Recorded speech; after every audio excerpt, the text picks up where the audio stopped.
কি point handling করতে হবে। আচ্ছা, প্রথমে টোনটাকে আমাদের কি করতে হবে, নর্মালাইজ করতে হবে। কি প্রিন্সিপাল, খেয়াল করো, বোবাদের প্রথম প্রিন্সিপাল হচ্ছে টোনটাকে আমাদের নর্মালাইজ করতে হবে। আচ্ছা, এরপর আমাদের ইনহিবিট প্রিমেটিভ রিফ্লেক্স করতে হবে। খুব খেয়াল করো, কি ইনহিবিট, ওই যে বললাম যে চাপ দিলেই ফ্লেক্সিং করতেছে, এটা হলো তার প্রিমিটিভ রিফ্লেক্স। তাহলে এটাকে ইনহিবিট করতে হবে, যাতে টান দিলে সে সোজা বাস না করে। আমি দিলাম, আমি কি বাস করলাম, করলাম না। 2 নম্বর, তাহলে আমাকে টোনটাকে নর্মালাইজ করার দিকে নজর দিতে হবে, প্রিমিটিভ রিফ্লেক্স ইনহিবিট করতে হবে, এবং facilitate normal posture.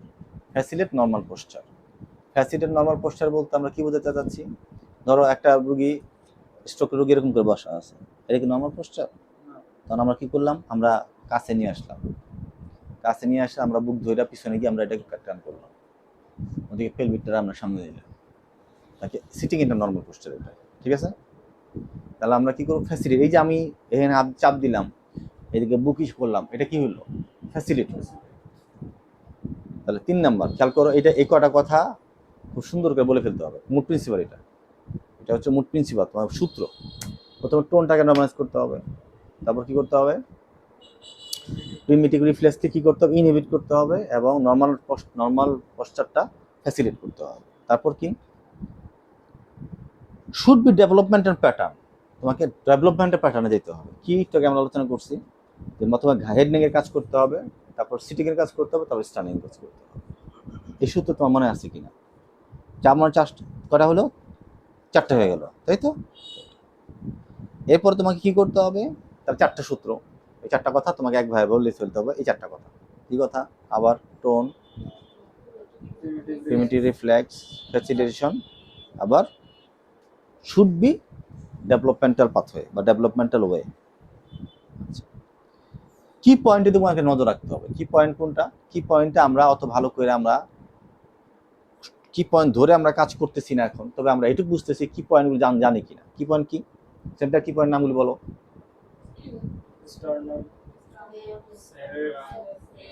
Sacrum pelvis, very good. আর পেরিফেরির কি পয়েন্ট, কি shoulder, elbow, wrist, phalanges, fine, okay. এবার আসো ওয়েট বেয়ারিং পোস্টারে তোমাকে কাজ করতে হবে। তোমাকে অবশ্যই ওয়েট বেয়ারিংয়ে যাইতে হবে। কী করতে হবে, ওয়েট বেয়ারিং। তোমাকে যে পায়ে সমস্যা সেই পায়ে ওয়েট দিতে হবে।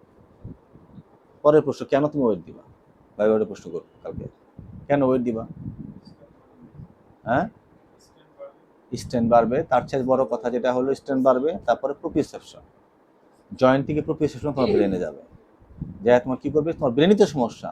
আমরা কাজ করতেছি কি, সেন্ট্রাল নার্ভাস সিস্টেমের সমস্যায় কাজ করতেছি, খেয়াল করো। আমরা বোবাদ করতেছি কি, নিউরো ডেভেলপমেন্টাল ডিসঅর্ডারের কাজ করতেছি। নিউরো ডেভেলপমেন্টাল কোথায়, ব্রেনে। ব্রেনে কোন নিউরো, সেটা হলো central nervous system, not peripheral nervous system. বুঝতে পারতেছি? পেরিফেরাল নার্ভাস সিস্টেমে একটা বলো, যেমন ধরো তোমার মশা দিলাম, সেন্সরি যদি কাজ করি, পেরিফেরাল বলতে গেলে পেরিফেরাল নার্ভ, আমার কাজ করতে কোন কাকে ফোকাস করতেছে, ব্রেনের ওই অংশগুলো। পেরিফেরাল নার্ভে কিন্তু আমরা কোনো রকম কাজ আমরা করতেছি না, যদিও এই থ্রুতে করতেছি, কিন্তু উদ্দেশ্য কি, সেন্ট্রাল নার্ভাস সিস্টেম।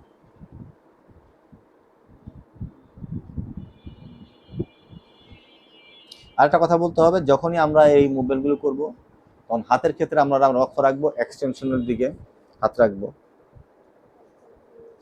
পায়ের ক্ষেত্রে ফ্লেক্সরের দিকে আমরা হাত রাখবো, যাতে করে স্পাস্টিসিটা আর না বাড়ে।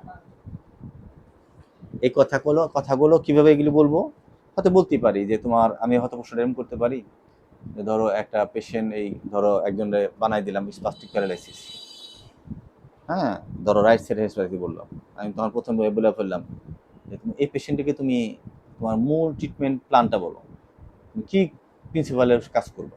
তো অনেক কথা বলবো, স্যার আমি প্রথমে টোনটা মিনিমাইজ করবো যেহেতু স্পাস্টিসিটি, তারপর আমি কি করব, আমি প্রিমেটিভ রিফ্লেক্সকে ইন্টিগ্রেট করব, তারপরে আমি নর্মাল পশ্চারকে ফ্যাসিলিটেট করব, আর ডেভেলপমেন্ট ওয়েতে কাজ করব।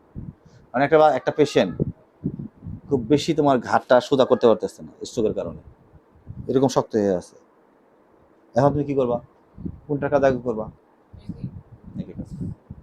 রোগী বুঝতে পারতেছে না, এই ক্ষেত্রেও তোমাকে অবশ্যই কি করতে হবে, কাজটা করতে গেলে তোমাকে কি এই কাজটা তোমার প্রিন্সিপাল।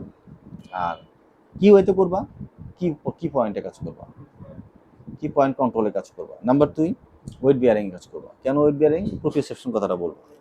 তারপর কি, তোমার ফ্লেক্সরে হাত দিবা না, কুন্ধা কোথায়, হাতে, পায়ে, পায়ে এক্সটেনশন হাত, ঠিক আছে। এই কটা কথা আমরা অনেক কিছু, মোটামুটি আমরা অনেক কিছু আমরা আলোচনা করছি, কিন্তু এই মুদ্রা কথাগুলো আমাদের ব্রেনের জন্য খুব ভালো থাকে। এরপর আমরা কালকে প্রশ্ন করবো যে হাতের, আর একটা দিন মনে রেখো, ধরো একটা পেশেন্ট, এটা কিন্তু করবা তোমরা কালকে, ধরো একটা পেশেন্ট খালি এরকম হয়ে যাচ্ছে, ঠিক আছে, কি করবা কালকে, এটা খুব গুরুত্ব দেওয়া ধরবো আমি, তোমরা একটু ভালো, ধরো এরকম আছে, তাহলে প্রথমে কি করবা, এখানে টাওয়াল দিলা, এই তাহলে এরকম আছে, প্রথমত আমি এরকম বসছিলাম, পরে সামনে নিয়ে আসলাম, আনলা, তারপর পিছনে বসে সেন্টাম ধরে এরকম কাজ করলাম, আবার নিচে বসে আবার এটা দিয়ে কাজ করলাম, হইলো। এরপরে হাতটা কি করলাম, প্রথমে এরকম রাখলা, আমি কোনো ভালোই কোনো সমস্যা নেই, তাহলে স্যার আমি হাতটা পিছনে নিব, প্রথমে তো এই কোনা রাখলাম, বললাম এটা কোনো সমস্যা নেই, হাত ভালো আছে, রিস্ক ভালো আছে, আমার বলছে স্যার রিস্কে ভালো আছে, আমি বললাম হ্যাঁ রিস্ক ভালো আছে, তার হাতটা এখানে রাখলাম, আমি তারপর কি করবো, স্যার আমি তারপর এখানে নিব, তারপরে আমি এখানে নিব, কোনো ব্যথা হচ্ছে, ওনার কোনো ব্যথা নেই, আর বিষয় নেই, ঠিক আছে। তাহলে কি হলো, এই ওয়েট বিয়ারিং করলো, এটা হলো। এখন আমি বললাম একটা রুগী হাত এই সোজা করতে গেলে ব্যথা লাগতো, পুরাতন কেস, তখন সোজা এখানে থাকতে হবে, এরকম এই পর্যন্ত যাওয়া যাবে, গেলে হাত বা হাতে ব্যথা বাড়বে, এই পজিশন তোমাকে বুঝতে হবে কোন লেভেলে আমি কাজ করতেছি। এরপর আমি এরকম আসি না, তখন বলবো যে পরে এই কাজটা কালকে বলি আস্তে বলতেছি, আমি তো বলবো যে হাতে মিনে রাখবা, ধরো এখানে তুমি কলমটা ধরছো, হাতে আমি কলম ধরতে হবে, আবার যান, ধরে কলমটা এখানে থাকলো, কলমটা ধরলা, আবার গেলা, আবার ধরলা, আবার গেলা, ফলে এই যে এদিকে ডেভিয়েশন কমে যাবে, বুঝতে পারছি। এই এতটুকু কথা কালকে আমরা যেন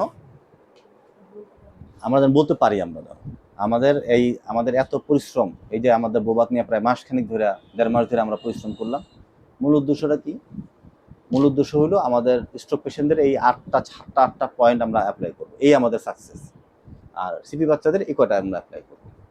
এছাড়াও গত 2 দিন যা পড়ানো হয়েছে, যত যা বড় সবগুলো আমরা অবশ্যই ভিডিওগুলি দেখবো, যত কষ্ট আমাদের হোক, কালকে রাতটা 3টা পর্যন্ত ঘুমাবো না, আজকে রাত 3টা পর্যন্ত ঘুমাবো, কালকে পরীক্ষা ভালো হইতে হবে, কালকে পরীক্ষা ভালো হইলেই তোমার দুইটা ভালো কন্ট্রোল এসে যাবে। আর কালকে যদি তুমি পরীক্ষা ভালো দিতে না পারো, আর কখনোই পারবে না সহজে, এই বিষয়ে তোমার সাথে মাথায় আসবে, পরের টপিক এসে যাবে। অতএব খুব কঠিন কিছু না, খালি এটা কোনো মুখস্থ করার কিছু না, জাস্ট খালি ব্রেনে নেওয়া। কালকে তখন আমরা তেমন ভাবে ওইভাবে আমাদের প্র্যাকটিক্যাল সেশন, ঠিক আছে।